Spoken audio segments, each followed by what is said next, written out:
मेरा नाम सोनू कंवर, कक्षा 7 है। कलयुग समाज के अशुभ लक्षण।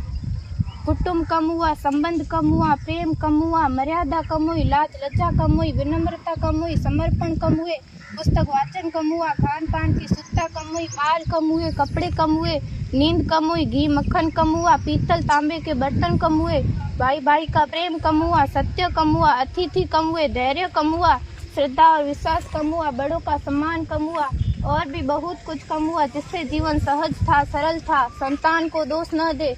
बालक या बालिका को इंग्लिश मीडियम में पढ़ाया, अंग्रेजी बोलना सिखाया, बर्थडे और मैरिज एनिवर्सरी जैसे जीवन के शुभ प्रसंगों को अंग्रेजी कल्चर्स के अनुसार जीना ही श्रेष्ठ माना।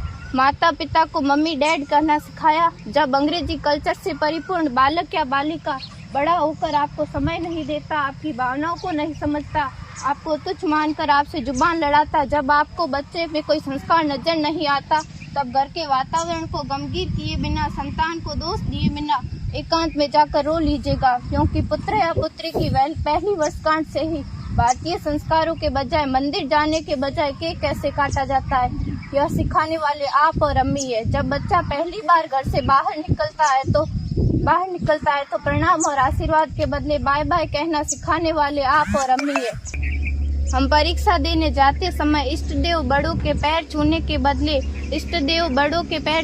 बदले बेस्ट ऑफ लक कहकर परीक्षा भवन तक छोड़ने वाले आप और अम्मी है।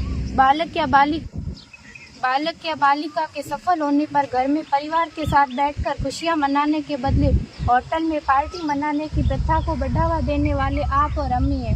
बालक या बालिका के विवाह के पश्चात कुल देवता देव दर्शन भेजने से पहले हनीमून के लिए फॉरेन टूरिस्ट स्पॉट भेजने की तैयारी करने वाले आप और अम्मी है। ऐसी कई ढेर सारी अंग्रेजी कल्चर्स को हमने जाने अनजाने स्वीकार कर दिया है। अब तो बड़े बुजुर्गों के पैर छूने में भी शर्म आती है। गलती किसकी? मात्र आपके माता और पिता की। अंग्रेजी अंतर्राष्ट्रीय भाषा है, से काम काज हेतु सीखना है, अच्छी बात है, लेकिन इसकी संस्कृति को अपने जीवन में उतारने की तो कोई बाध्यता नहीं थी। अपनी समृद्ध संस्कृति को त्याग कर नैतिक मूल्यों, मानवीय संवेदनाओं से रहित अन्य सभ्यताओं की जीवन शैली अपनाकर हमने क्या पाया? अवैध संबंध, टूटते रिश्ते, व्यसन युक्त धन, थके हारे मन, छल भरे रिश्ते, अनुशासनहीन संतानें, असुरक्षित समाज। एक बार विचार जरूर कीजिएगा कि संस्कारवान पीढ़ी क्यों आवश्यक है।